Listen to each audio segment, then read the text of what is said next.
بسم اللہ الرحمن الرحیم۔ سامعین کرام السلام علیکم۔ اللہ تعالیٰ نے لوگوں کو پکارا، یا ایھا الناس، اے لوگو۔ جب لوگ جمع ہو گئے تو اللہ تعالیٰ نے ان کے سامنے ایک مثال، ایک عجیب منظر کی شکل میں پیش کی۔ ضُرِبَ مَثَلٌ فَاسْتَمِعُوا لَهُ، مثال دی کہ اس کو غور سے سنو۔ یہ مثال ایک قاعدہ اور اصول مقرر کرتی ہے اور یہ حقیقت بتاتی ہے۔ اللہ تعالیٰ فرماتے ہیں، جن معبودوں کو تم خدا کو چھوڑ کر پکارتے ہو وہ سب مل کر ایک مکھی بھی پیدا کرنا چاہیں تو نہیں کر سکتے۔ یعنی اللہ کے سوا تم جن بتوں کو پوجتے ہو یا جن اشخاص کی بندگی کرتے ہو یا رسومات اور تقلید کی بندگی کرتے ہو، جن سے تم مدد طلب کرتے ہو، جن سے تم امداد طلب کرتے ہو اور جن سے تم عزت طلب کرتے ہو، یہ سب کے سب اگر مل جائیں تو ایک مکھی کی تخلیق بھی نہیں کر سکتے۔ مکھی اللہ کی مخلوقات میں سے بہت ہی صغیر و حقیر مخلوق ہے، لیکن جن کو یہ معبود اور خدا کہتے ہیں وہ اس پر بھی قادر نہیں۔ اگرچہ وہ سب کے سب ایک دوسرے کی مدد پر جمع ہو جائیں تو اللہ تعالیٰ کی مخلوقات میں سے ایک نہایت ہی معمولی سی چیز کو بھی پیدا نہیں کر سکتے۔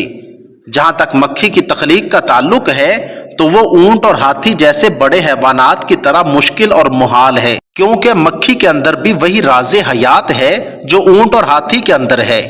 لہٰذا محض محال ہونے میں تو چھوٹی بڑی مخلوق برابر ہے، لیکن قرآن کے معجزانہ انداز بیان نے یہاں مکھی جیسی صغیر و حقیر چیز کو مثال کے لیے منتخب کیا ہے، کیونکہ اگر کوئی مکھی کی تخلیق سے عاجز ہے تو اس کے مقابلہ میں اونٹ یا ہاتھی زیادہ آسانی سے سمجھ میں آتی ہے کہ جو مکھی نہیں بنا سکتے وہ اونٹ اور ہاتھی کیا بنائیں گے۔ یہ محض تعبیری انداز ہے، ورنہ حقیقت تو دونوں کی ایک ہے۔ قرآن کریم کا یہ نہایت انوکھا اسلوب ہے۔ اب ذرا ان معبودوں کی کمزوری کی طرف ایک قدم اور آگے جائیے۔ اللہ تعالیٰ فرماتے ہیں، بلکہ اگر مکھی ان سے کوئی چیز چھین کر لے جائے تو وہ اسے چھڑا بھی نہیں سکتے۔ ان معبودوں کی حالت تو یہ ہے کہ اگر مکھی ان سے کوئی چیز چھین کر لے جائے تو یہ اسے نہیں چھڑا سکتے، چاہے وہ بت ہوں، چاہے اشخاص اور اولیاء ہوں۔ بلکہ بڑے بڑے فرعونوں سے مکھی اگر کوئی چیز اٹھا کر لے جائے تو وہ اسے نہیں پکڑ سکتے۔ یہاں بھی مکھی کا نام اس لیے لیا گیا تاکہ اس صغیر و حقیر چیز کا سایہ ان بتوں پر پڑے اور ان کی بیچارگی اچھی طرح واضح ہو جائے، جبکہ اس کے اندر خطرناک بیماری ہوتی ہے اور وہ ہم سے نفیس چیزیں اڑا کر لے جاتی ہے۔ یہ کبھی ہم سے آنکھیں لے لیتی ہے، کبھی اس کی وجہ سے کوئی عضو شل ہو جاتا ہے، کبھی کبھار تو آدمی اس کی بیماری کی وجہ سے جان سے بھی ہاتھ دھو بیٹھتا ہے۔ لیکن اگر وہ ہم سے کوئی چیز چھین کر لے جاتی ہے تو ہم اس سے واپس نہیں لے سکتے۔ اگر قرآن مجید میں یہ کہا جاتا کہ اگر درندے ان سے کوئی چیز چھین کر لے جائیں تو یہ چھڑا نہیں سکتے، تو اس سے کمزوری کے مقابلے میں طاقت کا تصور آتا۔ حالانکہ درندے مکھی سے زیادہ قیمتی شے نہیں چھین سکتے، لیکن مکھی کے لفظ سے ان کی بیچارگی اور حقارت کا تصور زیادہ گہرا ہوتا ہے۔ خراسان کے بادشاہ کا ایک بہت زبردست واقعہ ہے کہ ایک دفعہ وہ شکار کھیل کر واپس آنے کے بعد تخت پر بیٹھا ہوا تھا۔ تھکاوٹ کی وجہ سے اس کی آنکھیں بوجھل ہو رہی تھیں۔ بادشاہ کے پاس ایک غلام ہاتھ باندھے بڑا ادب و احترام سے کھڑا تھا۔